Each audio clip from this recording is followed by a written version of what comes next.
Yo, we're back, guys, and we're going to be doing another breakdown and predictions video this week. This week, it's going to be for UFC 273, which it's a great card. We got Alexander Volkanovski defending his belt in the main event against the Korean Zombie.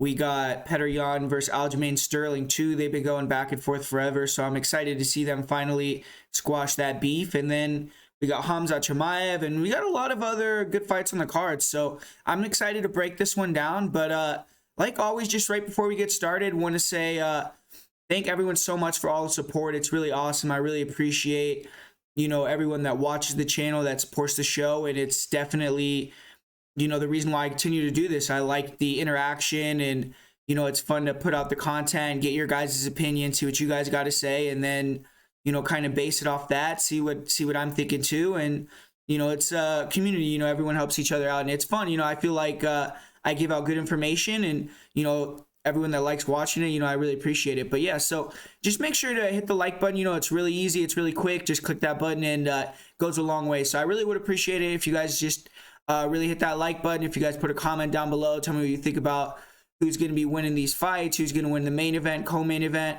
Let's try to get some interaction on this video. Let's try to bounce some ideas off each other and see what happens. Well, we're gonna get on into this first fight of the night here. We got Julio Arce, and he's taking on Daniel Santos, and this is a good one. Daniel Santos, he's going to be making his UFC debut here, but he has been signed to the promotion for a little while now, and I do think that he is going to be someone that's probably going to be able to stick around in the UFC. And Julio Arce is a guy that has already proven himself as a good UFC fighter.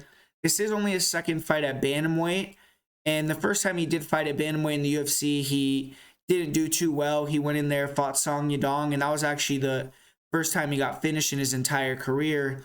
Song Yadong is a beast, though, so there's really no shame in that loss. And now he's going to be fighting Daniel Santos here, who's another really dangerous bantamweight. But Arce, he had a good career at 145 pounds in the UFC. He beat guys like Dan Ige, Julian Erosa, Andre Ewell. And both of his losses in that weight class were split decisions. He lost split decision to Hakeem Dawodu, and then also lost split decision to Shaman Moraes. And he did kind of have some setbacks as well outside the cage. He had some injuries and didn't compete for almost 2 years at one point. But when he came back, he just dominated Andre Ewell. He finished him in the second round. And after that, he decided to go down to 135. So it looks like he's committed to this weight class. Even after the loss to Song, he's staying down here. And he's a guy that is a black belt in jiu-jitsu. He's skillful on the feet. He comes out of Tiger Schulman. So, most of the fighters out of Team Tiger Schulman, they're polished strikers. Arce, he's southpaw. He has a really nice jab. And he uses that to really start almost all his hand combos. 1-2s. He likes to throw 1-4s. And he stays in and out. He's pretty evasive. He picks his shots well, slips and rips, and he's very comfortable in the pocket. Against most opponents, that's useful for him, but, against an opponent who's more powerful and willing to bang like a Song Yadong or even a Daniel Santos, getting drug into a wars might not be the smartest thing to do. In this fight, Arce, he has to be more mobile, hit, angle, not allow himself to get backed up to the fence, and if he sticks on the fence, just try to counter and then get off the fence. Don't try to stay in elongated situations there. And, he may, I don't think, like the firepower that Santos throws at him. So I do feel like that is going to be his game plan, especially after he feels the power a little bit. And Arce, he does have good kicks. He'll throw round kicks, body head, front kicks up the middle. He does have some issues with guys that are fast and can close the distance with good straight punches. We saw him get dropped twice with crosses against Shaman Moraes. He got cut open with an elbow in that fight. I expect Santos to try to duplicate that with elbows, trying to close distance with the crosses and looking for that big one-shot KO. Arce, he doesn't really have big thudding power in his hands. He was able to knock out Erosa with a high kick. And against Andre Ewell, he did finish with the TKO. But he only has 5 knockouts in 22 fights. And he's not much of an offensive grappler. He hasn't really faced too many wrestlers recently in his career either. But, he has decent body lock takedown he'll go to when he's struggling on the feet. And he'll look to chase the back. He has 5 submissions. They're all rear naked chokes. in this fight, I do think Arce may try to look to clinch and grapple a little bit. And Santos is a guy that throws heat, so he is going to give him some opportunities to get inside when he overextends. Arce is a veteran. He has good cardio, hard. He has toughness. His last fight, like I said, he was finished for the first time. It was the first time that he fought at bantamweight in a long while. The first time he fought there in the UFC. So that is something that I do want to look at a little bit. Maybe at 135, his durability won't be as good as it is at featherweight. But overall, he has shown good durability throughout his career. And he doesn't quit. You're going to have to get him out of there. And Daniel Santos, he's a guy that's been on the shelf for a while now. His last fight was in December of 2019. And obviously for a while there, it's difficult for anyone not fighting in the UFC to get fights. And Santos fell victim to that. You know, he was going to compete on Brave CS on March 28th, 2020. But that event got canceled. And then he ended up sitting around for a while. Got the call from the UFC about a year and a half later to fight Timur Valiev. He was going to fight on that Vlad vs. Dumont card last October. But Valiev pulled from the fight.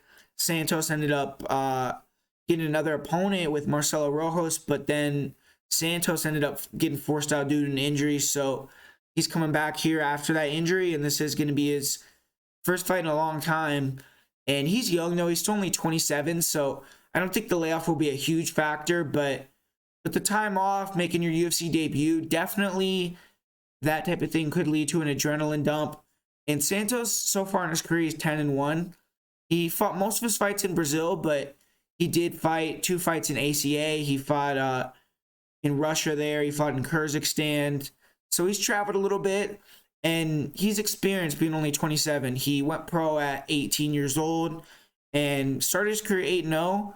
And he beat some good guys. He beat Erwin Machado, who's now fighting up at 170 pounds and is like 12-3, beat some good 170-pound fighters. And that was when Erwin was cutting all the way down to 45s, though. So he was cutting a lot of weight at that point. But he beat Cleverson Silva. He beat this other guy, Duvaka Ostimarov, who had a good record. And since 2015, he's been fighting pretty solid competition. The combined record of his last 5 opponents are 26-4-1. Santos is 4-1 in those 5 fights, so he's rising up to the occasion as well. And his last 2 victories both came against guys that were 7-1. So he's not having a padded record. And he's a pressure fighter. His defense isn't elite, so sometimes he can walk into shots. He needs to be careful not to let Arce just stick and move and out-volume him. But Santos is going to be looking to cut the cage off, back his opponent up, go to war, good hand combos. He does a good job going body head. He has really good shot selection and fast hands. He'll mix in elbows. And he's durable and very composed. So when fighters land on him, he can stay calm, land those clean counters. And he's fun to watch because on the outside, he throws really nice kicks as well. He has super nice spinning kicks. I've seen him finish multiple fights with spinning back kicks to the body. He also has really nice spinning back fists and spinning back elbows. He's finished fights with that attack as well. So he's a powerful guy. He only has 4 knockouts, but he's explosive. He's creative with the striking. Never been finished with strikes. So he's a guy that definitely is a gamer in there. And he's a Muay Thai fighter, so he's strong in the clinch. He'll back fighters up and clinch him up against the cage, work his knees, work his elbows. And he has good anti-grappling. His takedown defense is not the greatest, but it wasn't proven in every fight. And with his time off, I'd probably imagine it's going to be even more improved now. And he does do a good job of getting his way back up to his feet, especially when he has his back against the cage. And he has been taken down in a few fights I've seen. He was grinded out and lost his one fight via decision due to that. But he is active off his back. He'll use submissions, try to create scrambles. He'll throw elbows. He, will try to get sweeps. He's definitely not just going to lay on his back and let you hold him down. And Julio Arce isn't much of a wrestler, but him being a smart fighter, I could see him maybe to mix in a couple takedowns. So Santos has to be ready for that.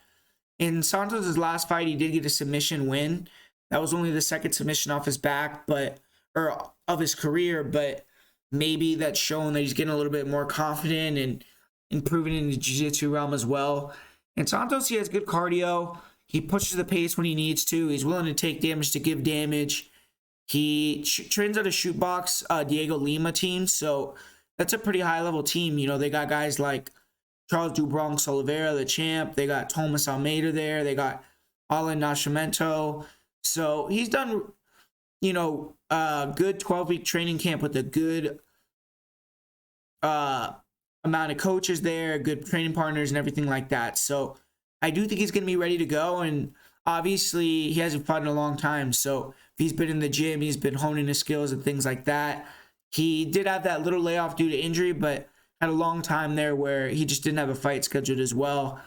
And if I'm Daniel Santos, I'm attacking the body, man. Arce, he likes to play that pick and pull game, and he is hard to hit. If you get out of position with Arce, he will slide just out of range and come with a sharp counter. So fighters are hesitant to throw at him as well. And he picks his shots really good, Arce, keeps it technical.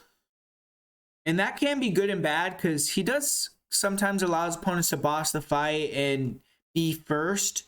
But obviously it does help him in terms of maintaining the same juice throughout the whole fight and being able to just land well-timed shots, good shots that look good on the judges, that are impactful punches.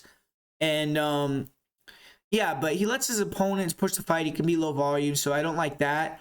And against fighters that close the distance quickly, his ability to pull and, you know, pull with his head sometimes is not as good, and he can get hit, get hurt. And but that's why I'm saying attack the body, because he keeps his hands pretty high and tight. He's good at gauging distance. He'll pull back and try to counter. And the body stays in the same spot, though. So if you just rip the body, eventually you're going to start to slow him down, and then you could start going up to the head and trying to take him out with the headshots. Arce, I think, has to be a little bit more active. He has to sit down on some punches, get some respect, throw combinations. And if he doesn't, he's going to get walked down all fight. So Arce is a guy that does come in shape. He's able to move, use the jab, angle the whole fight, use his straight left, the front kicks, avoid getting backed up. And if he doesn't get in a war, he should win this fight. He has the experience and the technicality advantage. Santos is not a guy that's going to be giving him this easy win, though, because he's going to eat shots and close that distance. He's going to try to back him up and let his shots go. And Santos has a screw loose. You know, like, it looks like he likes to take damage. He's going to be there for a solid 15 minutes. If you're Julio Arce, you know, you're a veteran. You have way more fights than Santos. You have to, you know, show that here. You have to prove that your striking skill, your experience is going to be enough to get you the decision. And if he could get Arce in the pocket and get exchanges, then I think make the fight a little bit more ugly than Santos is a live underdog. But I'm going to go with Arce because I do feel like at the end of the day, he does have that experience. He is the superior striker. He does have the cardio to stick and move for 3 rounds. He could mix in some clinch control, some grappling potentially. And I think Santos with the layoff as well maybe will be a little bit slow to start off, and he might not have the same timing that he does in other fights. So I'm going to go with Arce by decision. But to me, on the betting line wise, I think it's a dog or pass fight. And we got the first women's fight on the card in this next one. We got Piera Rodriguez making her UFC debut, and she's going to be looking to hand Kay Hansen her 3rd straight loss. Kay Hansen, she's a fighter who's, you know, fighting for a UFC career potentially. She's only 22. She's pretty marketable, so I do think the UFC will likely give her another chance. But anytime you lose 3 times in a row, you're in that danger zone. And Hansen's a fighter with a big fan base. She had a good entrance in the UFC. She submitted Jinyu Frey. And since that fight happened, she hasn't been able to get a win. That was June 27th, 2020. So coming up on almost 2 years since the last time Kay Hansen's been able to pick up a victory. She did come back and had a good fight. Her next fight out, she fought Corey McKenna. And most people do feel like she should have got her hand raised in that fight. But she lost a controversial decision. And after that, she took a lot of time off. She had some weight issues. I think she had some injuries and came back. She fought at 125 pounds, and that was a mistake. She was clearly too small in that fight. Jasmine Jasudavicius out-grappled her and just dominated her en route to a decision victory. And Hansen obviously noticed that too, so coming back down to 115 pounds for this fight. And in her previous UFC fights, she opened as a close favorite, but Then she was bet up to a sizable favorite. And we've actually been taking advantage of that and betting against her. We cashed on her against Corey McKenna and against Jasmine Judavicius. But this time the public seems to have smartened up a little bit. The line between Hansen and Rodriguez opened at a pick'em, and it hasn't really moved very much since then. Actually, Rodriguez is now the slight favorite, so it's put up or shut up time for Hansen here. She's back in her natural weight class. She has to come in here and show the potential she's shown in other fights, and she's a grappler. On the feet, she's mostly a boxer. She's very aggressive, and she tries to throw hard to back fighters up and get in the clinch, or get in a position where she can level change. She just forwards pressures really with a 3-2s though, and she's very hittable. Comes back and forth in straight lines, doesn't move her head. She doesn't really throw a lot of fakes or feints in there. She does have some nice knees, but I don't think striking is the way to go in this fight for Hansen, and I think her and her camp know that. She's a tough wrestler. She has good jiu-jitsu. She is aggressive with her wrestling, and when she gets in top position, she's finished 6 of her 7 wins. All of her finishes have came on the ground. She's strong. She has a good double. She'll shoot it on the double and take the back, get slammed. She'll work judo takedowns. So she has a plethora of takedowns she can go to. And when she gets the fight to the ground, she's submission over position. So sometimes that can cost her, but she has finished quite a few fights with submission victories. She has good arm bars, good rear naked chokes. Off of her back, she isn't the greatest. I have seen her get controlled in a few fights, but she has a good gas tank. She doesn't slow down, and she will try to stay active. She's going to be, very aggressive and have a lot of, reason to go out there and try to get this victory here. So I feel like she's definitely going to be going for it and find her full potential. Hopefully, it's hard to trust Hansen, honestly, but hopefully she does look good here. Pure Rodriguez, this is going to be her UFC debut. She had a really good career on the regional scene. She was able to win the LFA title, won on the Contender Series, and she's shown big power. She's finished 5 of her 7 wins by knockout. That's pretty impressive, especially for a 115er. The level of competition has not been there really, but she's handled every opponent she's been in there with so far. And her last fight was her closest. She had a good striking fight with Tina Black that was really close on the Contender Series, and Dana White saw some potential in her. He signed her, and this is a big spot for Rodriguez, because if she can defeat Hansen on a pay-per-view card, that's a big springboard. It's going to move her up the division quickly. Even though Hansen isn't ranked or probably even close to being ranked, she has a name, and it would be a big scalp to take in a UFC debut. For Rodriguez, she basically just comes to fight for war. You could see by the way she snarls at her opponent and just walks him down. She's flat-footed, stands right in front of girls. She just wants to go to war. She's daring us to throw at her so she could come with the 1-2 or the 3-2 counter combos. And she believes in her power. She'll sit down and throw with everything. She is primarily a boxer, but she'll mix in some leg kicks. And she's been able to take out several girls with just her aggression and her power. And if she gets fighters against the fence, she'll go to work in the pocket with combinations. And, she's hittable, but she's able to take shots and keep coming forward. She's a durable girl. She does load on all her punches. She doesn't really move her head. So fast fighters can counter, stick and move, get in and out. And, Rodriguez is going to have to get a little bit more technical. But she stays steady for 3 rounds. She has good cardio, and she only needs a few shots to slow her opponent down or take them out. And Rodriguez, I do wish she had fought more wrestlers, because it's hard to say how she's really going to deal with the wrestling of Hansen. But with her style, not having too much movement, being flat-footed, sitting down on her punches, she does open up a lot of takedowns. She did get taken down a few times by Svetlana Goltsik. She got taken down in the later rounds when she started to get a little bit slower and made more mistakes. In round 5, she ended up pulling Rodriguez on top of her though, and Rodriguez did show decent control and ground and pound. So Hansen, can't just think I'm going to get Rodriguez on top of me and be able to get her off, because we watched her last fight and that's how she lost, just getting controlled from the top position. But You know, Rodriguez off her back, I don't really know too much about it.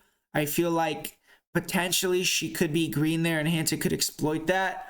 The fight stays standing. Rodriguez has good cardio, but in grappling fights, she does slow down a little bit. And she did win the LFA title. She finished the fight in round 5, so she has experience going late. I think Kay Hansen, you know, is faster. I think she has better movement. She's going to be trying to kind of move around, cut angles.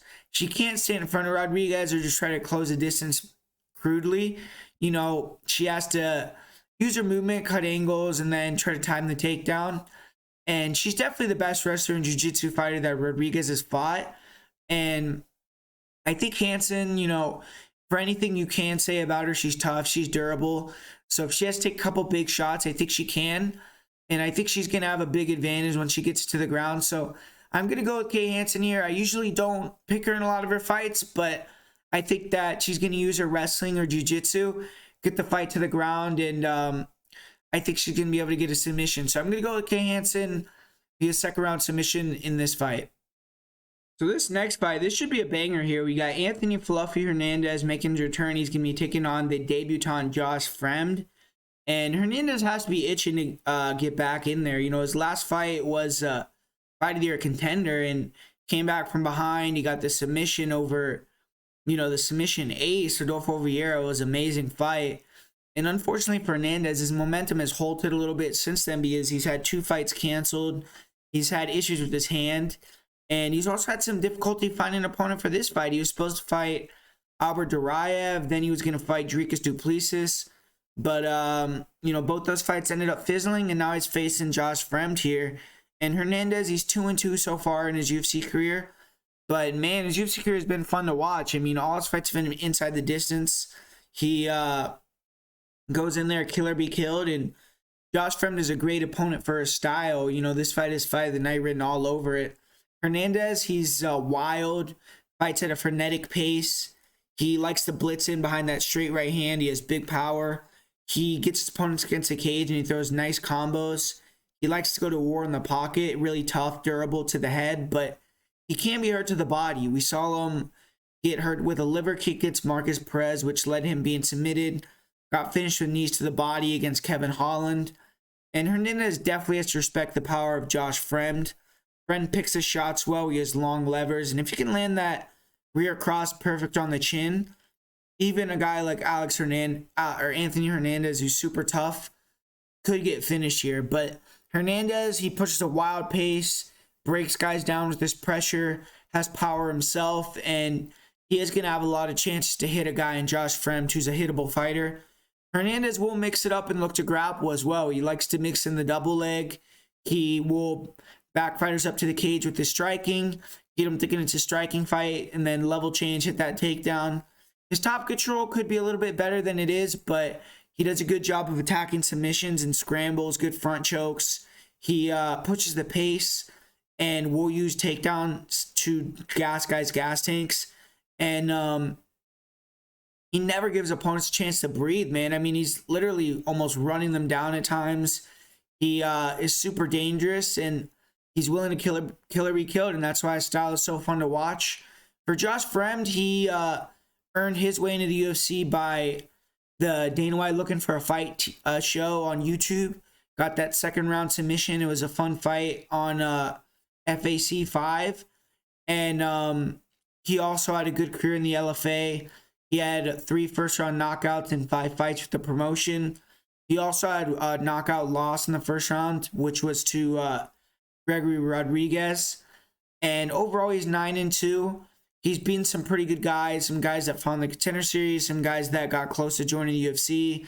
He also beat some UFC veterans. But this is a good step up and good opponent for his debut. Josh Fremd, he's well-rounded. He's tall, he's long, he's athletic.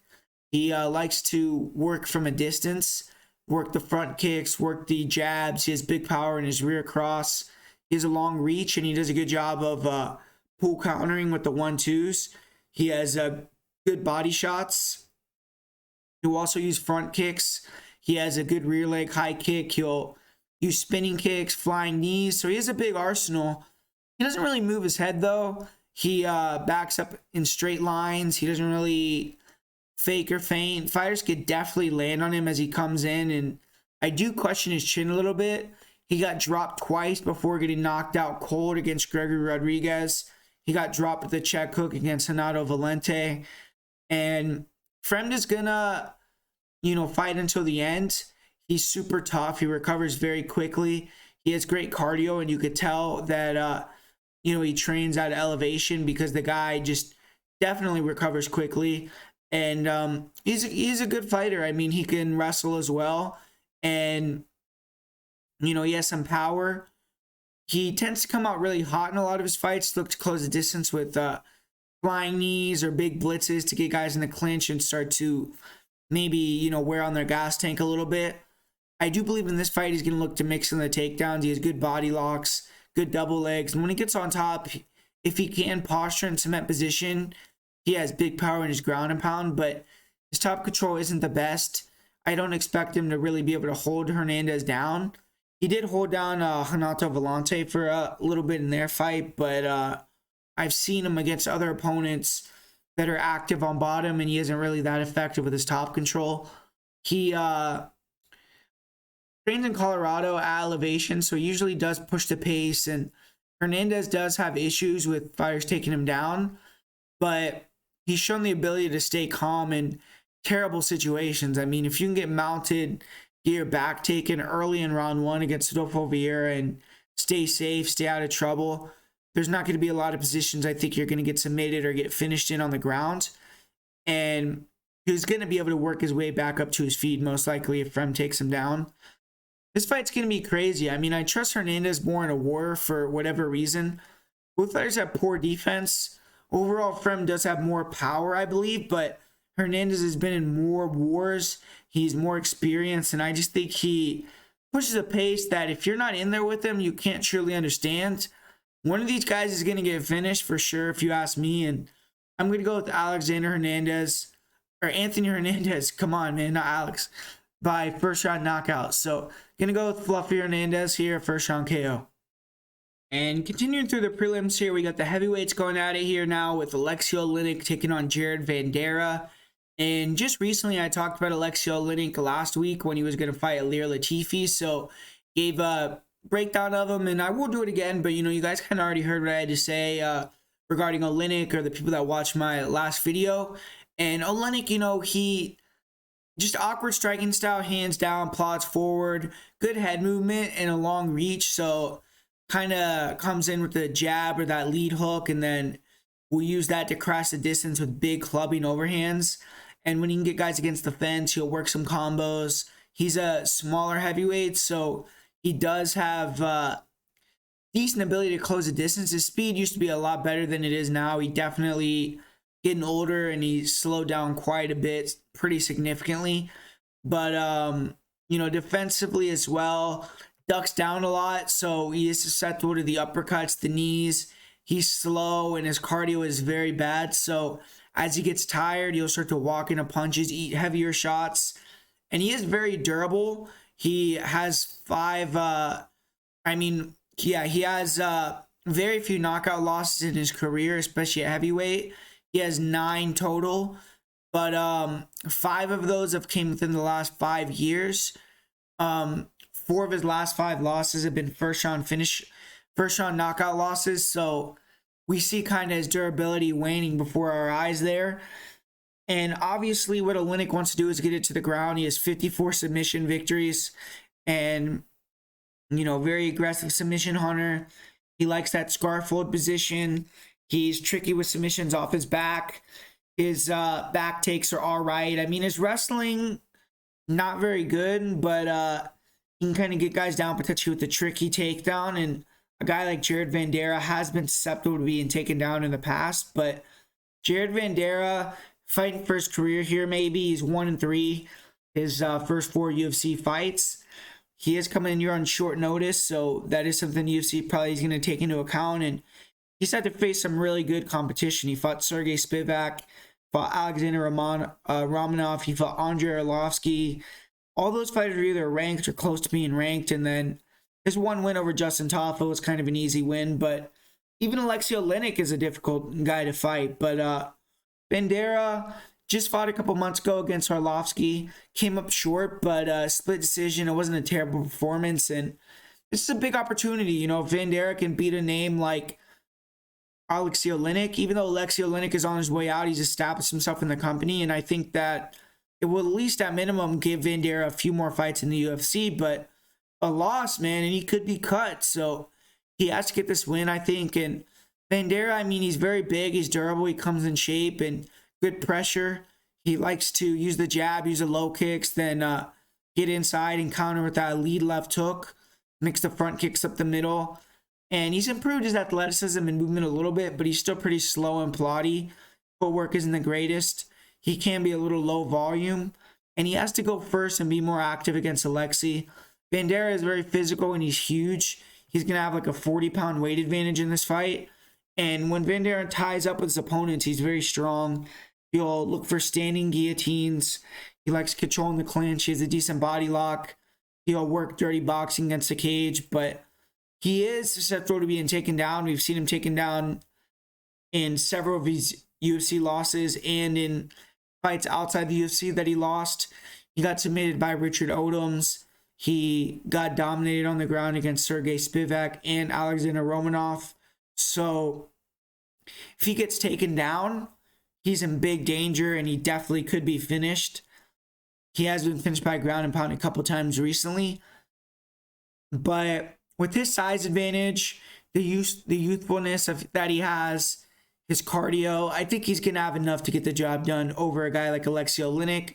I think Oleinik is on the way out, and even though Oleinik, he's had a long training camp, he's had fights scheduled with Greg Hardy in January, supposed to fight Ilir Latifi a couple weeks ago, and now he's getting this fight.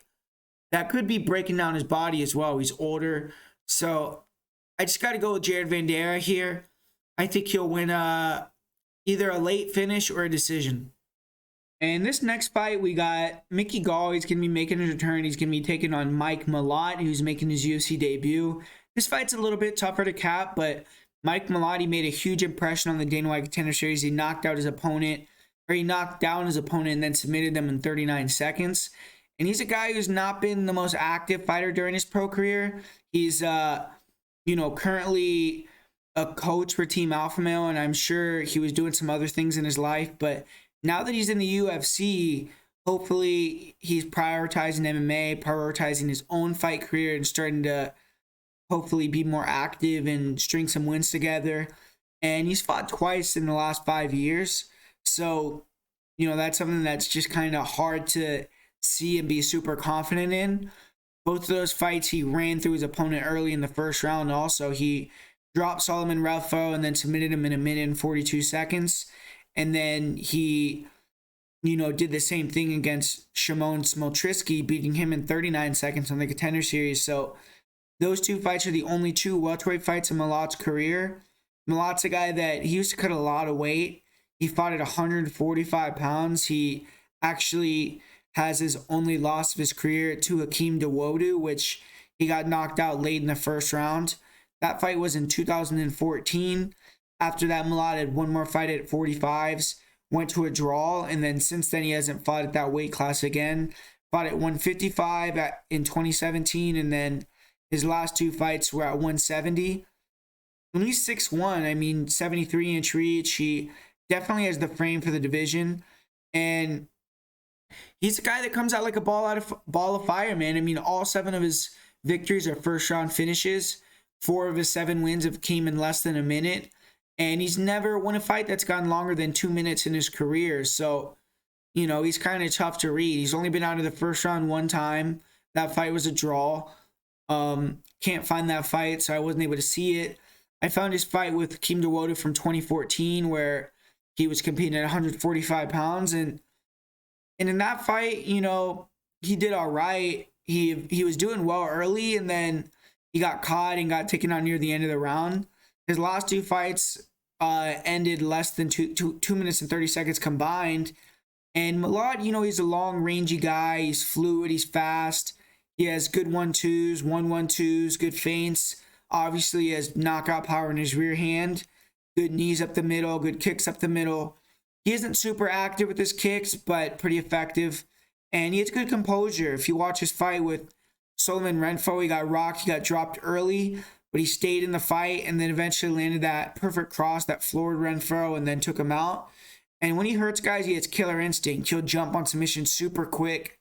He did get finished by strikes in his loss to Keem Dawodu, but I feel like he is fairly durable. Kind of hard to say that though in reality. Malott obviously is a very good grappler. He's an opportunistic submission artist. And, that's how he gets a lot of his wins. He has good jiu-jitsu. His wrestling looks okay. Times his takedowns. Looks like he has okay control. He has good back takes. And when he gets in a dominant position, he has a strong submission game. Really good squeeze when he gets on the neck. And he still has a lot to prove. I mean, he hasn't won a fight that's gone out the first 2 minutes of the fight. He has been fighting for a long time coaching, and you should think he has the experience and the ability to navigate 15 minutes, but hasn't proven it.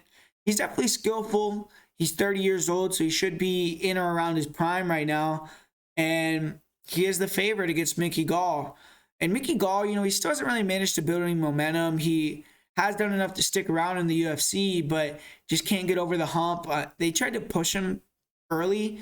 They gave him some tough opponents, but he hasn't been able to win 2 fights in a row since 2016, and had a chance to crack into maybe that top 25, top 15 range his last fight against Alex Morono, but lost that decision.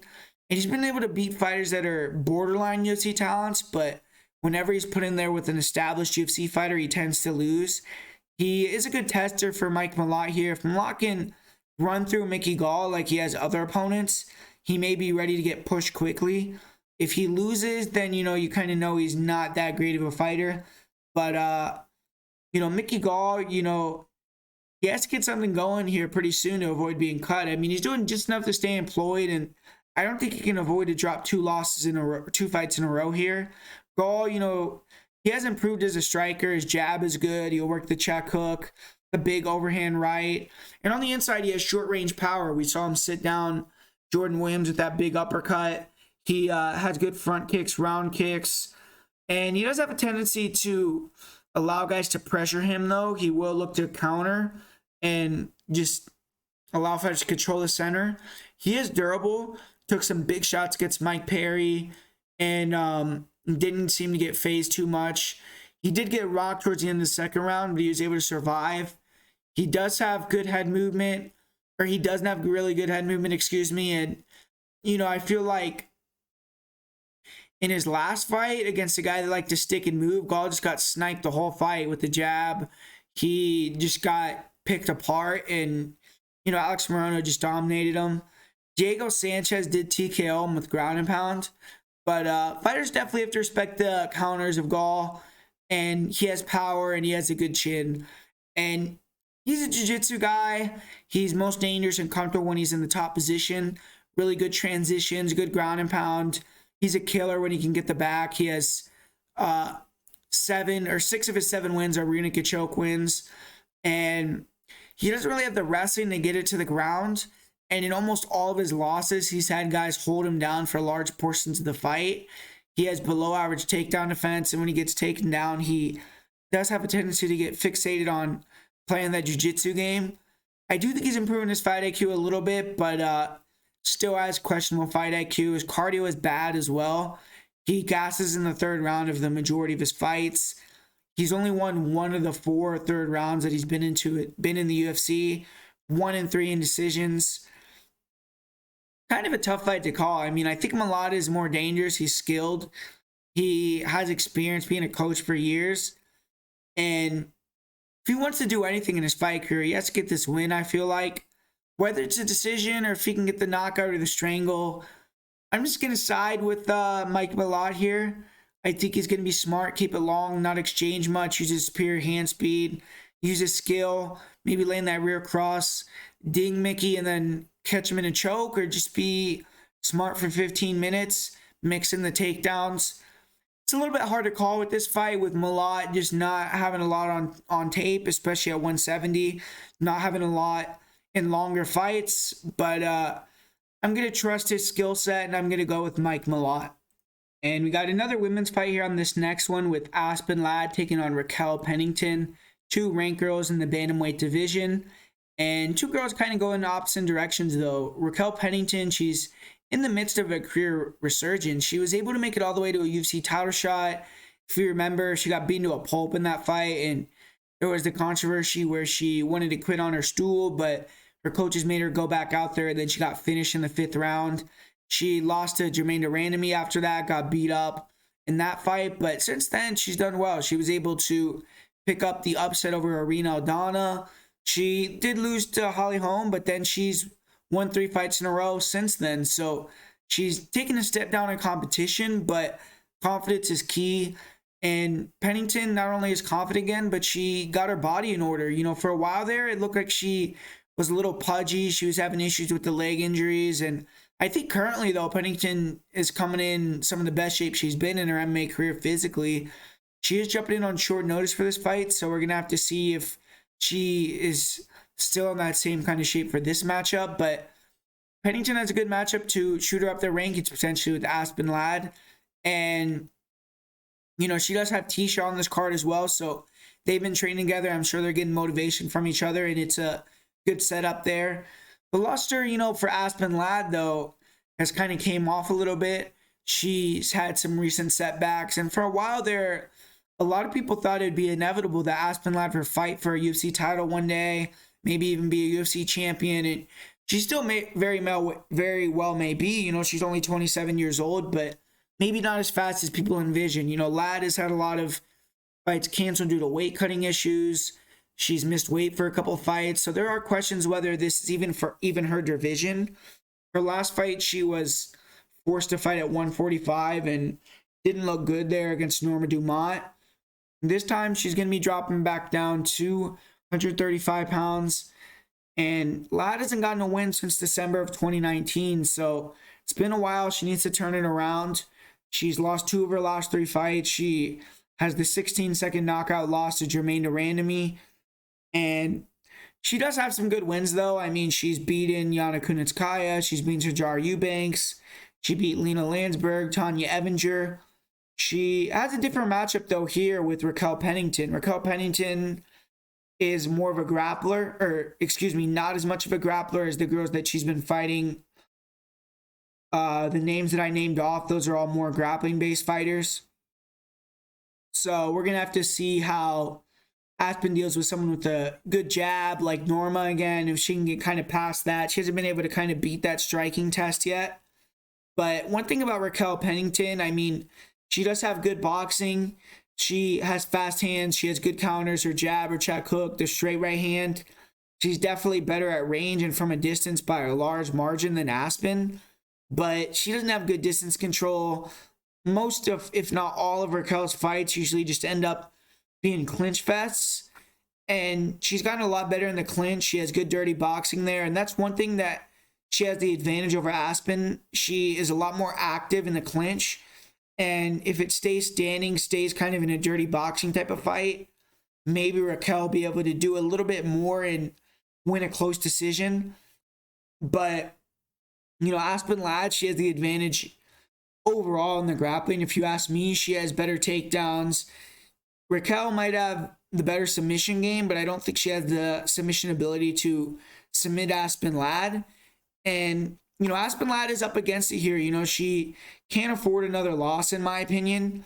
She's had a full camp for this fight. She's going to be in good shape.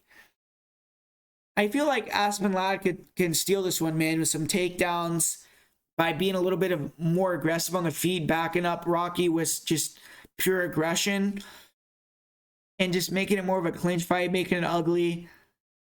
I'm not the greatest with picking Raquel Pennington fights, and I know she's the favorite. A lot of people are probably going to be picking her to get this win, but I'm going to go with Aspen Ladd. I'm going to say she gets the better of the grappling by a small margin, gets some takedowns, and that's the difference in the fight. And we got another heavyweight fight here. There's quite a few heavyweight fights on this card. So we got Jairzinho Rozenstruik taking on Marcin Tybura. 2 top 10 guys they're set to throw down, and we have a clash of styles here. We got the knockout artist in Rozenstruik. We got the grappler in Tybura. And Rozenstruik's the fighter who started his career at 10-0. He got close to a title shot. He was 4-0 in the UFC. He had the come from behind knockout over Alistair Overeem. But man, I mean, careful what you wish for. After that, he called up Francis Ngannou on the mic, and Ngannou knocked him out in 20 seconds. And since then, Jorginho has kind of been up and down. He hasn't been able to find that same level of consistency. He did come back, beat Junior Dos Santos, but then dropped his decision to Cyril Gane. Bounced back with another knockout win against Augusto Sakai, but then suffered another loss to Curtis Blaydes last September. So he has 3 losses in his last 5 fights. He, hasn't won 2 in a row in a while. And if that trend continues, though, with him win one, lose one, he's set to get a knockout here. For Marcin Tybura, he's been in the UFC for a minute now. His first UFC fight was 8 years ago. He has performed well in the UFC. He has an overall record of 9-6. He hasn't proven to be an elite fighter, but he's been able to take out some guys near the top, and he's been able to compete with some high-level guys. He beat Andrei Arlovski. He has been in there with Fabricio Verdum. He's been in there with Derek Lewis. He beat Stefan Struve. He's been in there with Alexander Volkov in his last fight. And he had a rough stretch where he lost a few fights in a row. Like, he got knocked out by Sakai. He got knocked out by the Russian guy, Shamil Abdurakhimov. He got knocked out by Derek Lewis. And his UFC record was 4-5. Seemed like he was kind of maybe on his way out. But after that, he did kind of a similar thing to the other former Polish champion, Blachowicz. He went back to his old gym in Poland. He went to Ankos MMA. And that proved to be a very good decision for him. He was able to run 5 wins in a row off in 2020, 2021. He actually set a UFC record for the most wins in calendar year for a heavyweight with 4. And his last fight, his win streak did come to an end. He dropped a decision to Alexander Volkov, but he performed fairly well in that fight. And Volkov is still one of the best guys in the division, so Tybura is still around that upper echelon. At 36 years old, he's getting in that sweet spot where he's getting the experience. He needs to start to take out that higher level opposition, and he's still in his physical prime for a heavyweight. So this is a big fight for him. I mean, Jairzinho Rozenstruik, he's a really good striker, a lot of knockouts, mostly a counter striker, and he has a really good jab. The low kicks are good. He has knocked out guys with jabs, so he has stiff jabs. He has a really good left hook, counter and lead left hook. That's probably his best punch. Throws the 3-2 a lot. He will switch stance, blitz, and pretty dangerous from the southpaw. He has big knockout power from both sides, but he's low volume, he's hittable, and has dropped multiple decisions due to inactivity. He has improved his grappling, but still needs a lot of work with his grappling and wrestling. His takedown defense against the cage is improved. He hand fights pretty well. He'll use the cage to stay on his feet. In his last fight, he showed off some okay defensive striking to takedowns. Like, he threw a nice flying knee that broke Curtis Blaydes' orbital, I believe, when he went for a double leg. Blaydes was able to basically dominate him with the takedown game, but Rozenstruik was able to stay safe, and he just lays on his back. So that's something that, when he gets taken down, he's probably not going to get back up to his feet, but he's not going to get finished most likely either. And due to the fact that he fights at a slow pace, he does maintain his power throughout 3 rounds. One thing he was doing in his last fight, though, was giving his back to stand up. And against Tybura, I don't think that's going to be a smart game plan. Sure, if you want to do it against Curtis Blaydes as a wrestler, doesn't have that jiu-jitsu threat, go for it. But Tybura, he's shown the ability to backpack guys. He's a black belt, and I don't think that would be the greatest decision. But Jairzinho, he's going to be looking for the knockout. That's what he does. And Tybura, skillful big guy, decent footwork, decent movement. He is definitely a solid fighter. In the stand-up, he mainly throws kicks. He likes to pressure, switch stances. He'll use the front kicks to open up the high kicks. He likes to counter with the left hook. And if he lands clean with the left hook, he'll try to follow with the big overhand right. His hands in boxing are pretty low level, though. He can get countered pretty easily in exchanges. Sometimes he can throw naked kicks, and he's durable. He can eat some big shots, but he gets hit clean too much. Now, heavyweight, if you're getting hit clean, there's a big possibility you can get put out. Tybura has been finished by strikes 3 times. All 3, they came in quick succession, and they were in 2018 and 2019. So over the last 2 years, his last 6 fights, he's not been knocked out. So that's a good sign for him. And he's a great grappler. I mean, he has excellent control. When he gets fights to the ground, he's very active with his transitions. He has good mounts. He has good back takes. Good control against the cage. He has 9 takedowns, good wrestling cardio. Or 9th most takedowns in UFC history for heavyweight, I'm sorry. And he has good timing on his body locks. He has good takedowns against the cage. He'll maul fighters there as well. He has shown good ground and pound as well recently. He finished Greg Hardy, Walt Harris. I don't think necessarily he's the biggest finisher on the ground, but those guys kind of fold easily, and he was able to take advantage of that. But Tybura is also known for his elite takedown defense. He has the best takedown defense percentage in UFC history for heavyweights, but obviously in this fight, I don't think he's going to have to worry about that. Tybura has good cardio, but he has a taxing style. He wrestles heavy, a lot of movement, throws a lot of kicks, and all that wears on the gas tank. So he doesn't gas out in fights, but as fights go long, he'll start to get a little bit more loose, a little bit more vulnerable on the feet, a little bit more hittable, and guys could take advantage of that and finish him with strikes like Derek Lewis did. But I think this is another 50-50 fight. I mean, Rosenstruck could easily nuke Tybura at some point over the 15 minutes, win by knockout, but if he can't find that shot, he's going to hold that L. Tybura, he gets takedowns in this fight, and you know he's going to go for him. If he does get him, he's going to hold him down and probably control fairly easily. If Jairzinho tries to give the back to get up, I think Tybura will take the back and get on top. Tybura, he needs to just work on movement, cutting angles in this fight, and then timing the takedowns. If he can get on top, don't even worry about finishing Rosenstruck, just control position.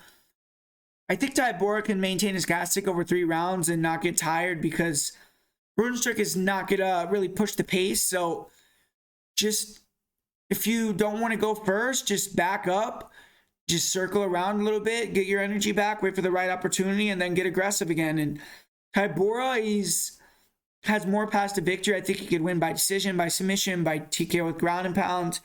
I think after he gets some takedowns early, it could freeze Jairzinho and help him get the hands going or kicks going on the feet. Jairzinho does have a big chance to land that one-shot knockout.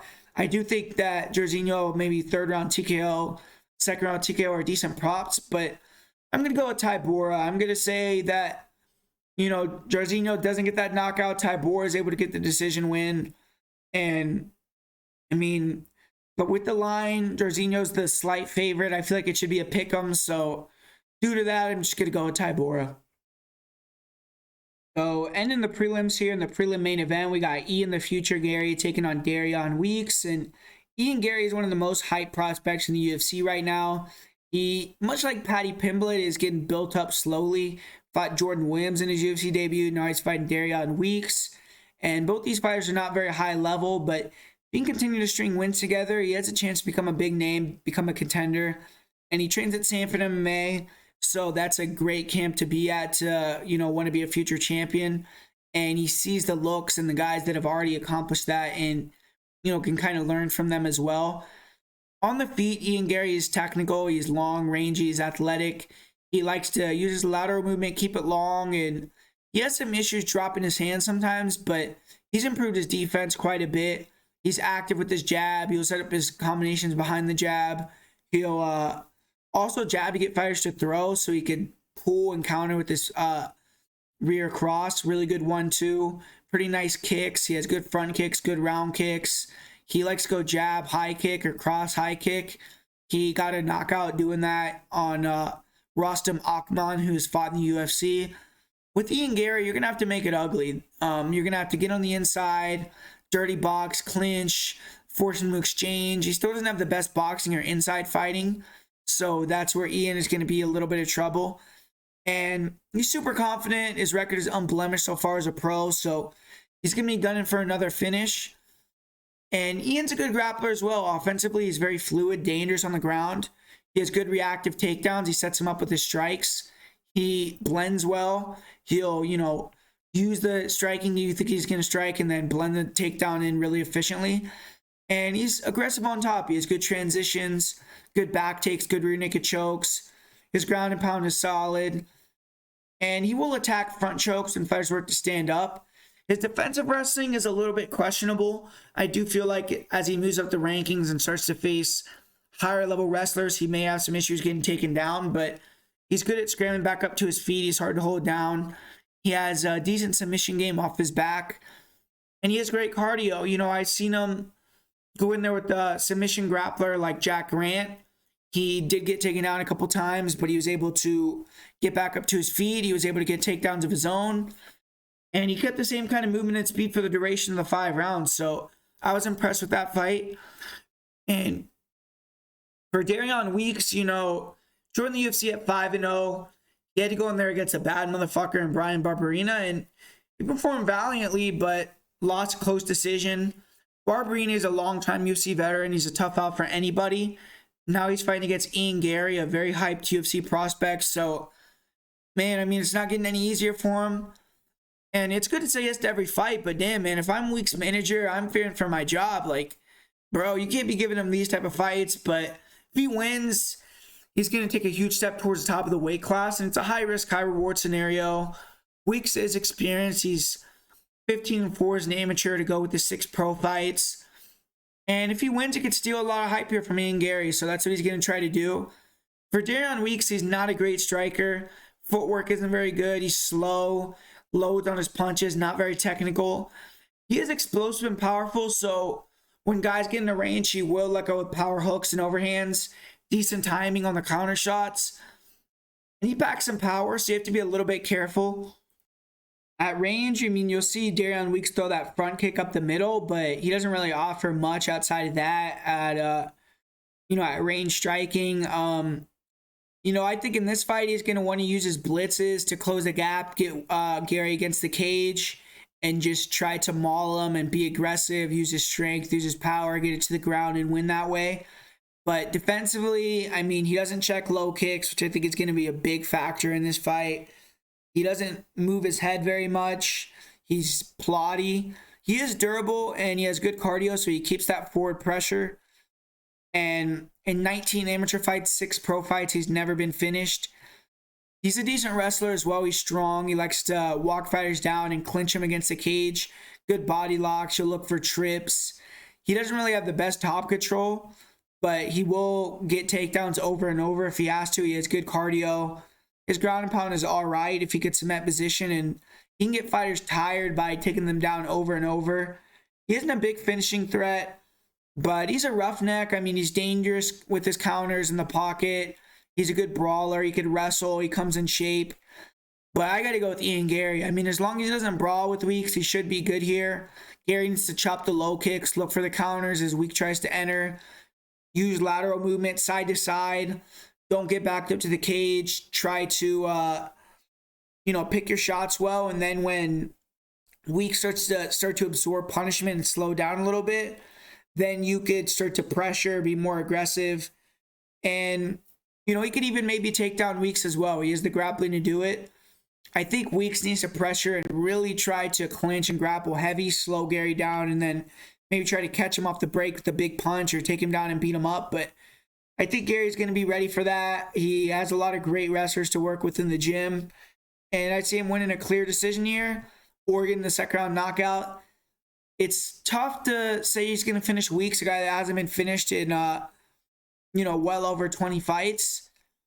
But I'm going to say he gets the second round TKO. I'll say Ian Garry is the first man to finish Darion Weeks.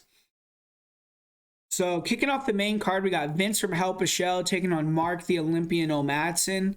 And Marco Madsen, he's one of the highest level wrestlers in the UFC. He won a silver medal in the Olympics in Greco-Roman wrestling. He's 11-0, so far so good for him in the UFC and in MMA. And he's a little older. He's 37 years old, but he moved to fight ready, and it really helped him in his last fight, man. I was surprised by his striking improvements against Clay Guida. That fight was very close. It was a split decision, but anytime you can beat Clay Guida, that's a solid win. A lot of people shit on Clay Guida, but that guy's a tough guy to beat. And Madsen has been eyeing this fight with Vince Pichel for a while now.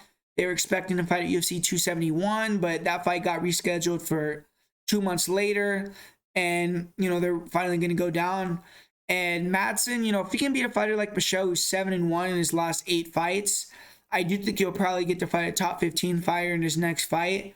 On the feet, he's still a work in progress. He's very explosive, though, and he has good speed.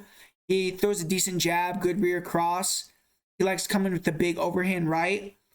He does a good job fading the level changes, then coming with the overhand right, the right cross, or the uppercut. And with Madsen, it's all about one-and-done shots, though. He doesn't really throw combos. He doesn't really like to stay in the pocket. In his fight with Clay Guida, he struggled when Guida would throw combinations. It almost seemed as Madsen felt as, the exchange was finished and then he would get touched a couple more times. But he's very composed, and even though he's been hurt in a couple of his fights, like he got his jaw broken against Austin Hubbard, he got hurt against Clay Guida, he got dropped in that first round. He's shown the ability to recover and stay really calm.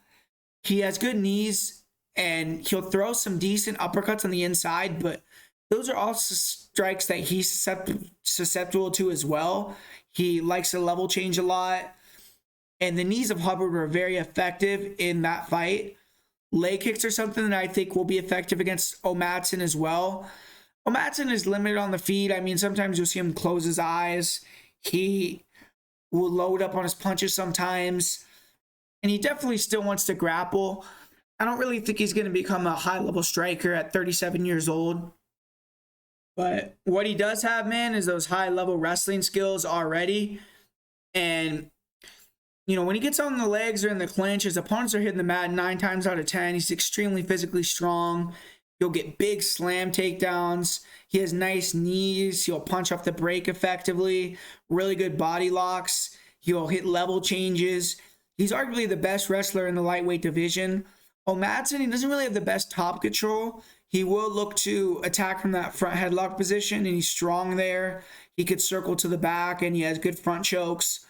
But he doesn't have a huge danger factor on the feet or on the ground. And against fighters who know how to defend themselves, like Austin Hubbard, he was able to stand up from Madsen several times. And he had Madsen tired and hurt in the 3rd round. But Madsen showed great cardio in his last fight, man. He was pushing the pace against Clay Guida.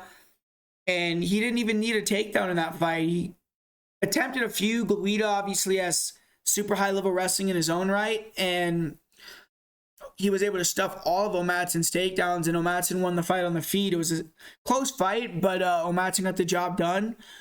And Vince Pichel, he's a guy who's been on a roll recently. He's 39 years old, so he's a little bit older, but he continues to get the job done. And he hasn't been taking out the highest level competition, but did take out a legend in Jim Miller, thwarted 2 young prospects in Austin Hubbard and Roosevelt Roberts. His other wins in the organization have came against fighters who I believe are no longer in the UFC, but he also beat Joaquim Silva, who's a good fighter. And Pichel has struggled against wrestlers, and now he's facing one of the best wrestlers in the organization. So this is a big fight for him, not only because if he wins, he's probably going to get to fight a top 15 fighter next, but he's going to be able to prove to himself he can get over that wrestler hump. Vince Pichel, even being a little bit older, is still very athletic and mobile. His last fight, a big part of the game plan for Pichel was to use low kicks, and I think he's going to do that again here in this one. Pichel likes to use a lot of side-to-side movement, feints, and then dart in with blitzes. Good jab, good 1-2, good 1-1-2. He has a nice drive-by straight right hand, and he has power. He'll attack with body headshots, decent combos. And if he lands his right hand clean, he can hurt you really bad or put you out. We saw him really, really stun Austin Hubbard twice in that fight, and we've seen him get 1 knockout in the UFC. And he has speed as well, so he does have a tendency to start a little bit slow, but when he starts to get going, you'll pick it up and be really effective. He has a lot of heart, and typically end up turning the fight around after the first round. He has big power, 8 knockouts. In the UFC, he only has 1 knockout finish. His other 6 wins are decisions. Pichel, he's not a great wrestler. He's improved his footwork and movement, and he has good strength. He'll look to stick and move, use that footwork angle, and then use his strength to defend the takedowns. But he only has 25% takedown defense in the UFC. And, In his fights where he fought great grapplers, Rustam Kovalov, Gregor Gillespie, got dominated, got submitted.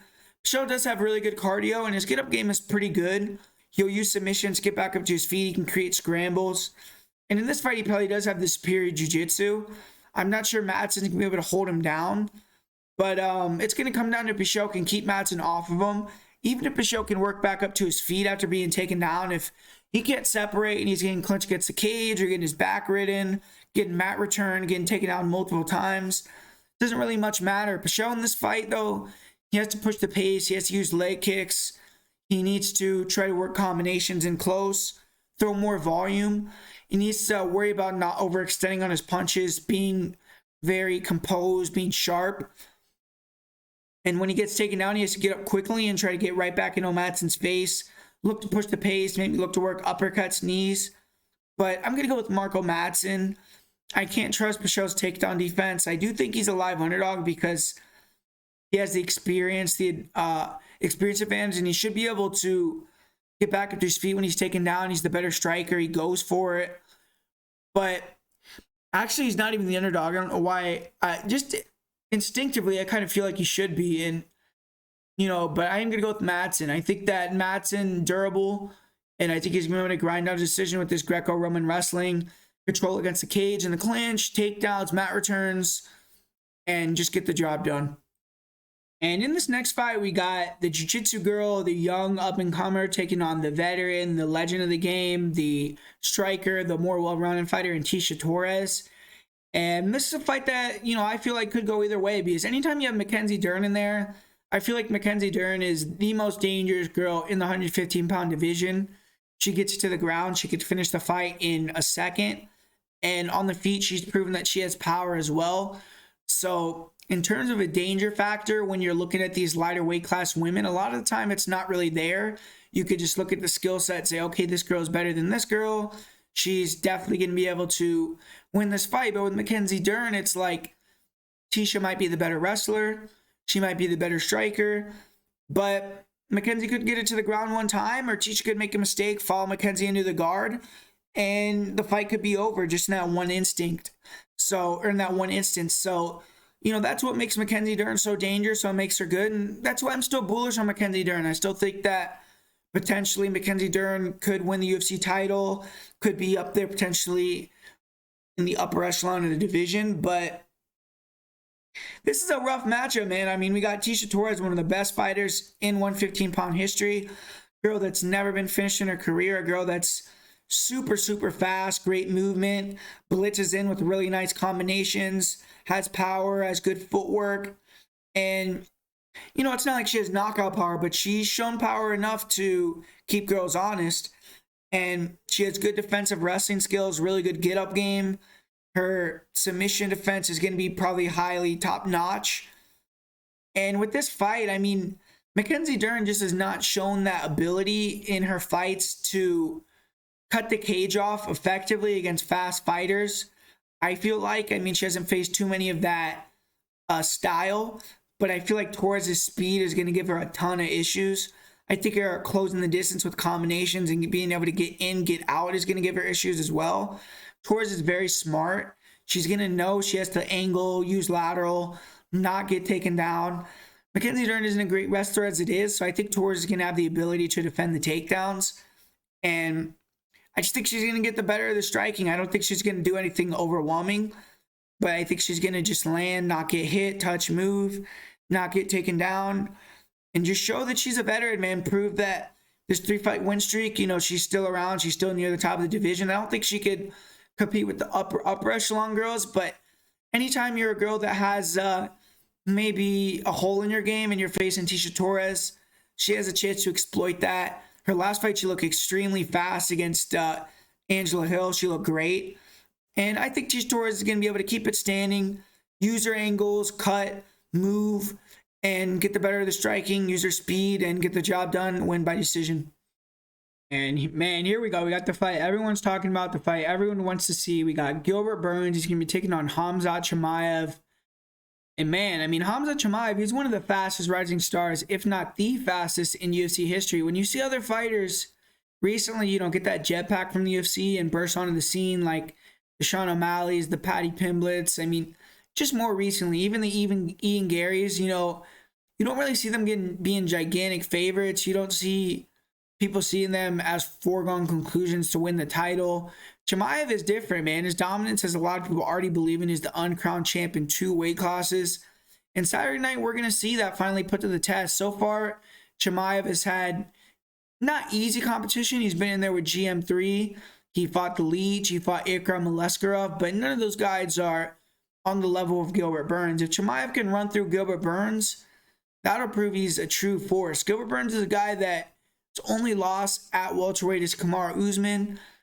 And he pushed Kamaru Usman to his limits. He hurt him really badly in the first round. Burns has beaten guys at welterweight like Gunnar Nelson, Alexei Kunchenko when Kunchenko was 20-0, Damian Maia, Tyron Woodley, Stephen Thompson. I mean, he's a legit top 5 fighter in the world. Khamzat Chimaev, he's one of the best wrestlers in the UFC, and that's how he gets the job done in his fights. But in this fight, I think we're going to see him get the job done on the feet if he wins. He's heavy-handed. He's big for the weight class. He's confident. He's improving, so he's tough to deal with there. And he comes forward with no regard for what his opponents are going to do to him. He has power in both hands. He actually throws pretty sharp, straight shots down the middle with the jab, with the straight right. He has good accuracy on the right cross. I've seen him knock several fighters down or out with the right cross. He also has the nasty right uppercut that we saw him knock out Iskra Alekriov with. And Chimaev can freeze fighters against the cage because they're so fearful of the takedown. And then he can land that punch and just shock them and knock them out because they're not really expecting it. And he has relatively good power. I do think his power is a little bit overrated, but at welterweight he's a huge guy, throws 100% into his shots, and he can knock you out. I do believe that Chimaev does have a long way to go defensively. If you watch a lot of his fights, he doesn't move his head off center line. He doesn't check leg kicks. I've seen opponents land several leg kicks on him early in fights, so that's something that I think Gilbert Burns may try to do. I've seen him walk into some check hooks, some overhands, but still at this point, he hasn't really taken any big shots. He has been able to show durability to walk through the minimal strikes he's faced, but he's still stiff. He doesn't really throw combos.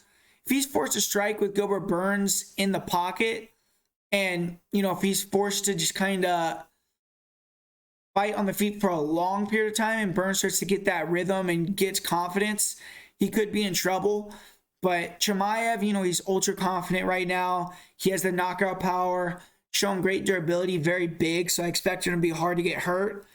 And he's an incredible wrestler to close the distance, shooting on the legs immediately, get the body lock, and he just ragdolls guys, man. If you watch his last fight, you saw where he got that body lock and just ran his opponent to the other side of the cage. I've seen him do that with the body lock or the double leg in multiple fights. And on top, he has great top pressure, excellent control. He does a good job controlling wrists, finding ways to land clean ground and pound, but throw heavy shots. And most of his fights, he's forced the ref to step in with his ground and pound. He has pretty good front chokes as well. I've seen him hit Darces, hit Anacondas. One thing I did see from Chimaev that does give me a little bit of questions whether he's going to want to grapple with Gilbert Burns is, if you watch this fight with Marco Kissick back in the day, I did put it up on the channel, so if you want to watch, you can watch it on MMA Prediction Guru YouTube channel. But yeah, he struggled a little bit with the leg attacks and seemed like he wasn't super willing to go into Kissick's guard. And he did dominate, he ended up getting takedown, went directly into side control and finished the fight. But it makes me wonder if he's going to want to grapple with Gilbert Burns. We did see Chimaev versus GM3, but obviously there was zero grappling in that fight. So I haven't really seen Chimaev in there with a great submission player yet on the ground mixing it up. There's still a ton of questions with Chimaev, obviously. I mean, we've never seen him be the nail. He's always been the hammer. If he gets tagged, can he recover? If he gets put in a deep submission, is he going to tap quick?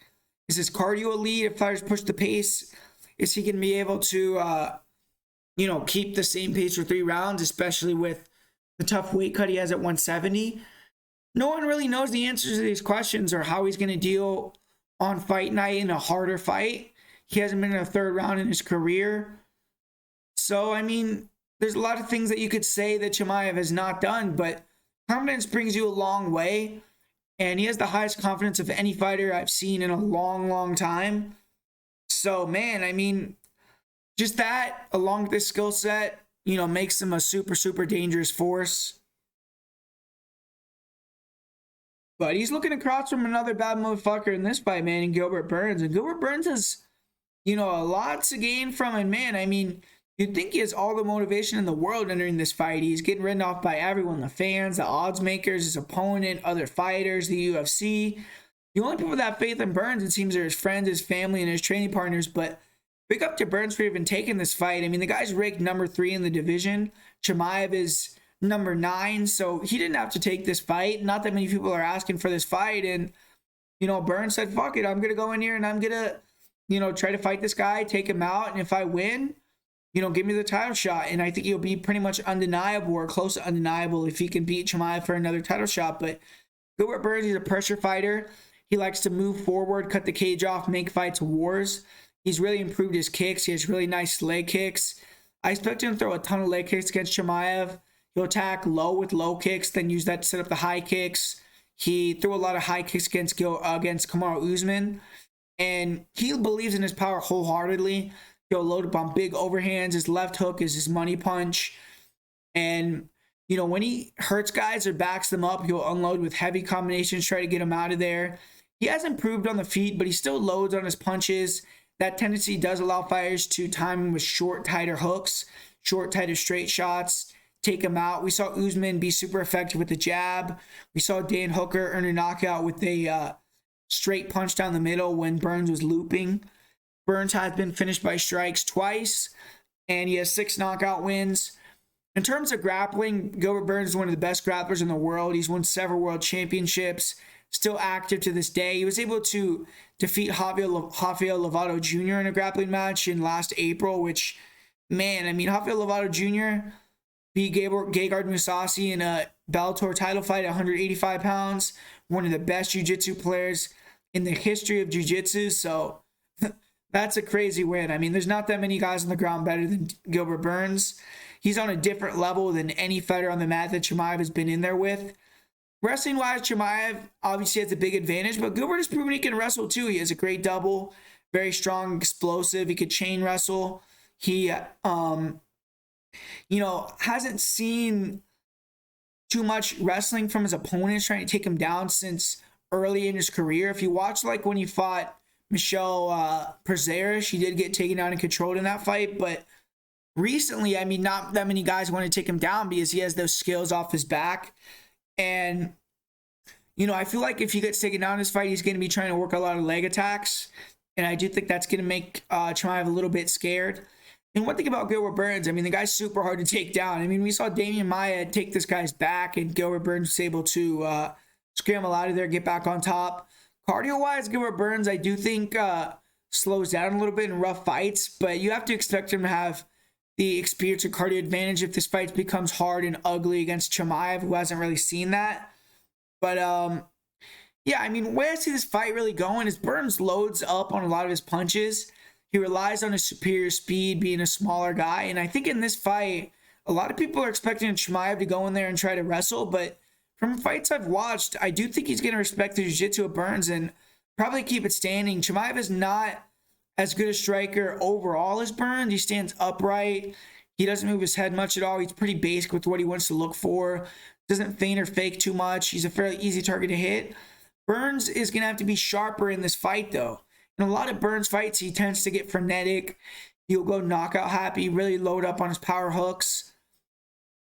And, I feel like Burns is going to throw a lot of kicks in this one, a lot of low kicks. I don't think he's going to be too fearful of getting taken down.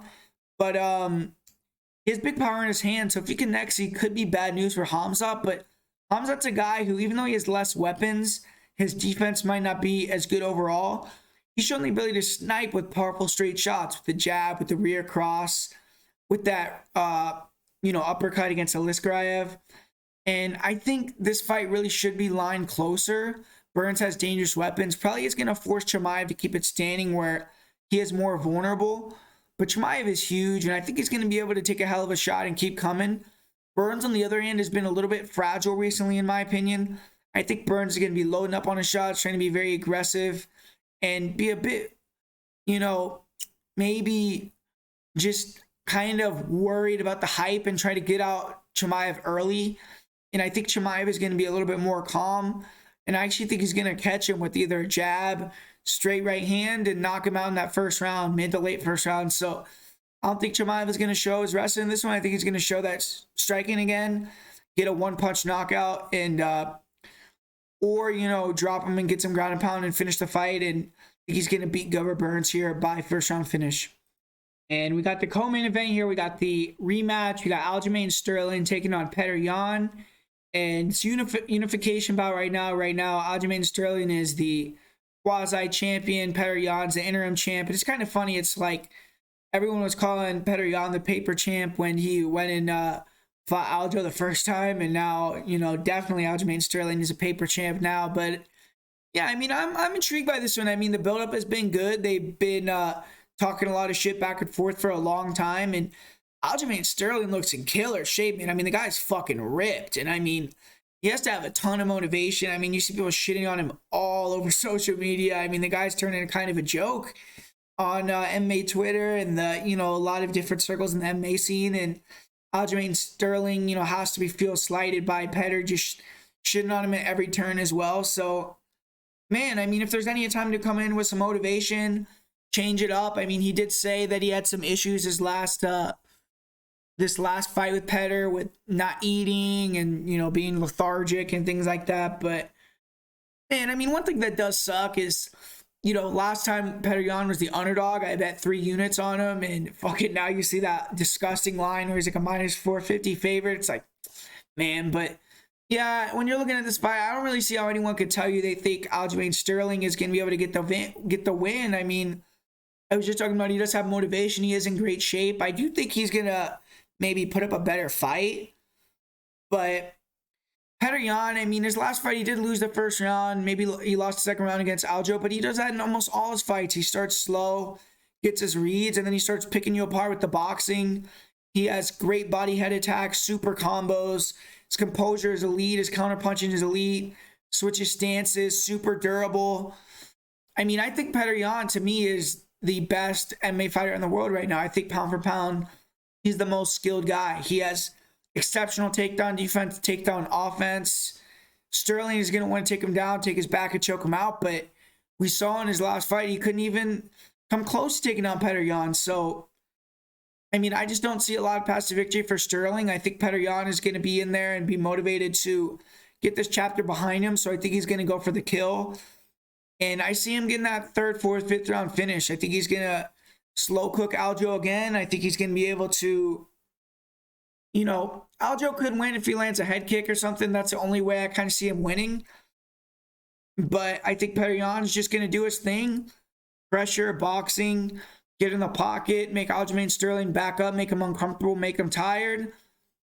Deny his takedown attempts, get some takedowns of his own, maybe embarrass him a little bit, and then finish him with strikes. So, going to go with the champ, going to go with Petr Yan to unify the belts and finally become that undisputed 2-time UFC champ again.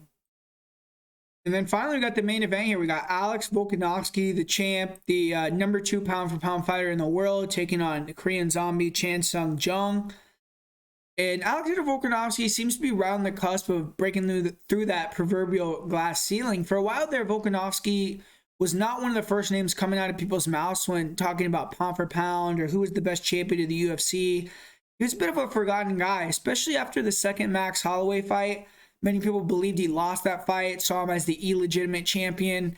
Volkanovski has only fought 1 time since then, but his fight with Brian Ortega was a fight of the year contender, epic fight, and it seemed to have shifted the narrative on Volkanovski. Now fans in the media are talking about Volkanovski as potentially the number 1 pound for pound fighter in the world. Unfortunately for him, there is a lack of viable contenders. The fans want to see the fight, see the champion there, with viable guys in the division. And that's why, Max Holloway and Volkanovski were set to fight for a 3rd time in February of this year.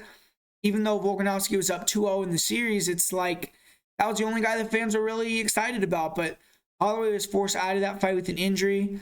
Volkanovski wanted to stay active, and they gave him a new dance partner. They gave him the Korean Zombie. And a lot of people shit on the matchup at Korean Zombie, which I feel is disrespectful. If you look at the rankings, Max Holloway got hurt, so he's out. Brian Ortega, the number 2 guy, he just fought Alex. Calvin Kattar, I don't think he had done enough. That was before he had even fought Giga. Giga, lost to Kattar shortly after. Arnold Allen, he wasn't really in the title picture at that time. Yair Rodriguez, he had just lost. I mean, who was there for Alex to really fight? I mean, they could have maybe pulled the Cejudo card out of their hat, but they didn't go in that direction. Korean Zombie's the only fighter ranked inside the top 5. He was coming off a win, and him and Volkanovski has never fought. I think it's a great matchup. Korean Zombie's a guy who's been in the UFC for over a decade, and every time out, he's putting on an exciting performance. Zombie has 8 post-fight bonuses, which is good for a second all-time in the UFC's featherweight division. He was the first fighter to finish his opponent with a twister in the UFC. He's had 2 fight of the years against Dustin Poirier and Leonard Garcia. The man has paid his dues. He's one of the most exciting action fighters in the sport, and he deserves this title shot. He's won 4 of his 6 fights since returning from his layoff in 2017. He has lost only elite competition in Brian Ortega and Yair Rodriguez. The Yair Rodriguez fight, Zombie was winning the entire fight as well until he got knocked out with 1 second left in the 5th round. Zombie also has finishes over Dennis Bermudez, Renato Moicano, Frankie Edgar. He beat Dan Ige in a 5-round fight. That was actually the first time Zombie won a fight in the UFC where he did not get the finish. And Zombie is a dangerous, durable, experienced fighter. He definitely has a chance to shock the world here. For Alex, he's a big favorite, and it is for good reason. I mean, he is one of the most technical fighters in the sport. On the feet, he does everything correct. He has some of the best footwork, feints in the game. And this is a new look for Alex, though, because if you look at his UFC career, most of the opponents Volkanovski fought before he earned the title shot were wrestlers, grapplers. He fought Yusuke Kasuya, who, to be honest, I don't really remember too much about in his UFC debut, but then he got in there with Mizuto Hirota as a judoka. He fought Jeremy Kennedy, who's a wrestler. Darren Elkins, who's a wrestler. Chad Mendes, who's a wrestler. And then he did fight Jose Aldo as well. If you remember, though, Aldo was in a car accident prior to the Volkanovski fight. He wasn't 100% there. His last 3 fights came against Max Holloway and Brian Ortega. And both those guys are pressure fighters. Korean Zombie is different. He's a counter puncher. He's low volume. He picks his shots and he looks for the kill. In his fight with Jose Aldo, we saw how he handled a great counter striker, Volkanovski. Super technical, super smart. Used a ton of feints, angles, worked the low kicks, the body kicks, the jabs. Didn't get in many exchanges, kept it very smart. He also spent a good amount of time pressing Aldo against the cage. Volkanovski has good straight and overhand right. He'll switch stance, blitz. He's just super effective in his stand-up. He isn't the most dangerous, but he throws a lot of volume. He's very accurate. He picks you apart with the low kicks. He'll come in with some big overhands, some big blitzes, land some pretty punches. He's always feinting, moving, switching stances. Not easy guy to hit. And, when Zombie gets tired, I think Alex will start to pick it up more and start to close the gap with combinations, look to try to finish the fight. But I do think he's going to play it safe because in reality, Zombie is a dangerous guy. And Volkanovski is a very good grappler. He has good wrestling. He has good control against the fence. His strength is elite for the division. His timing is impeccable on his takedowns.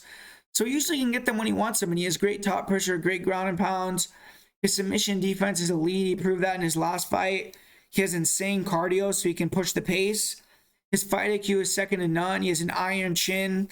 He has an incredible ability to make adjustments mid-fight. I mean, that's why he's one of the best fighters in the world. And for Korean Zombie, he's an elite counterpuncher. He's an exceptional as well in the fire, and he can brawl. But he's gotten more patient, more potent as he's gotten older. Some of the best head movement in the sport. He's improved his jab quite a bit. And he has a nasty counter right cross, counter right overhand. He has a really sharp left hook. He has one of, if not the best counter uppercuts in the sport. He just slips that jab and comes with the counter rights and super clean with it. Keeps all his punches short, tight. And fighters have to be locked in 100% of the time they're in there with Zombie. Not only does Zombie have that precise counter punching ability, he has patience, he has the knockout power, and he's put away and hurt many elite fighters throughout his career. Just recently, Zombie dusted 3 of his last opponents in the first round. He also has the fastest finish in the history of the UFC featherweight division with a 7-second knockout against Mark Hominick.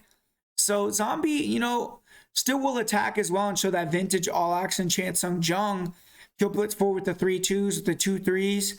He likes to throw that long left hook so he can close the gap after with the right hand. And he still likes to attack with knees to the body or to the head. When he can backfires up near the fence, he's very effective with combos. He'll look to attack with the body kicks, the rear kicks, knees. I think he's going to be trying to land knees in this fight. And by his nickname, I mean, he's extremely hard to kill. The guy keeps coming forward. He could take extreme damage. He's been finished twice in his career with strikes, but they came via a flush head kick to the chin and that upward elbow against Yair. So you're going to need to land something super clean and probably more than just a punch to put out Zombie. Zombie is dangerous when he gets rocked, so fighters don't really want to go in there and try to finish him either when he gets hurt also. And one thing about Zombie that could be an issue for him in this fight is his flat-footedness. He likes to stay very stationary. He uses a lot of head movement so he can be ready to counter. And Brian Ortega was smart. He was able to stay patient himself, feint, made Zombie open up, tagged him, and then he was using a lot of jabs, leg kicks, and those are some of the best weapons that Volkanovski has. Jung is going to need to be more aggressive in this fight if he wants to get the victory. Korean Zombie is a great grappler. He's a black belt in jiu-jitsu. He's an opportunistic submission artist. He has good offensive and defensive wrestling. He is wrestling with, man, I mean, look at these motherfuckers he has in his camp at Fight Ready. He has an Olympic gold medalist, Henry Cejudo, and an Olympic silver medalist in Mark Madsen, who's on the same card, wrestling with him all the time. So, I mean, I think he'll probably try to make some takedowns like he did against Dan Ige. His double leg looked incredible against Dan Ige, better than it ever looked. And his takedown defense is going to probably be on super point. He's going to be super, super hard to take down. And, yeah, I mean, his last fight, Korean Zombie went in there, and we'd never seen him go in there and use a game plan to take a guy down, control him over 5 rounds, and that's what he did against Dan Ige. Took him down at will. His cardio in 5-round fights is a little bit questionable. I mean, you could look at his fights from way back in the day, like against Dustin Poirier when he slowed down a bit. Even in more recent fights, like versus Yair Rodriguez, where both guys started taking a lot of breaks in the later rounds. But Zombie did go hard 5 rounds against Ige. And I think with the title on the line, having a full training camp at Fight Ready, his cardio is going to be on point. I do expect Alexander Volkanovski to push the pace, test the gas tank of Zombie. One thing I believe about Zombie that hurts him in these big-time, high-level fights is he doesn't really have that ability to make adjustments mid-fight. That's been a big issue for him. And, he's going to have to show that here and maybe even make some adjustments to beat a guy like Alex Volkanovski. I see this fight going to Alex, though. He's just too smart, too tactical. I do believe that Zombie is a dangerous opponent, much more dangerous than people are giving him credit for. He could put Alex out cold. If Alex comes in there and does not show Zombie respect, he could counter and knock him out. Volkanovski's not the type of guy to do that usually. But, if he is drinking the Kool-Aid like a lot of these people thinking Zombie's like a bum, you never know. And, obviously, I think that Alex, though, in this fight has proven that he has the chin to take shots if he has to. And he's going to be moving, cutting angles, throwing low kicks, mixing in the jab, the check hooks, coming in with the overhands, the switch stance tacks. I don't think he's going to be in the pocket trying to exchange with Jung. He probably will try to mix in elbows, maybe spins, because that's something that Jung has had issues with, maybe even high kicks. But obviously being 5'5", 5'6", it's going to be hard to get the high kick out there. But I think down the stretch, Alex is going to start to put a stamp on the fight, get the finish. I'm going to go with Alex via round 4, round 5 finish. I think he could win the decision as well. I mean, Zombie is extremely tough. This is going to be his last opportunity, most likely to take the strap. But I think Alex is going to win. I'll say he wins via 5th round TKO here in a really fun, competitive fight. I don't feel like Zombie is going to look outclassed totally and look like a bum or something. I think he's going to show a lot of people, hey, I mean, he deserved this matchup. I mean, we saw Max Holloway against Yair Rodriguez, right? And Yair Rodriguez surprised a lot of people. He landed a lot of clean strikes, had Max Holloway hurt on a couple occasions. Zombie dominated Yair Rodriguez for the most part in the stand-up. So the guy's a great striker. The guy could grapple. The guy's durable. The guy has good cardio. The guy's experienced. He deserves this spot, but he's facing one of the best pound-for-pound fighters in the world. and I think he's going to come up short. I think Alexander Volkanovski is going to take him down, take him out late down the stretch of this fight. So I'll say Volkanovski via 5th round TKO here. As far as the parlay of the week goes for this week, my parlay of the week is going to be Petr and Garry. My most confident pick of the week for this week is going to be Petr. So there you have it. That's the full card breakdown for UFC 273. Really appreciate everyone listening to the breakdown. And like I said at the beginning of this video, please hit the like button, put a comment down below. It really helps with YouTube, getting the video out there, getting some more engagement. And I just like hearing from you guys in general. And, hopefully more of you guys will comment down below and hit that like button and we can get some interaction going. So thanks for watching this video. That was the full card breakdown for UFC 273. If you want to get some more action on LFA this week, on UAE Warriors,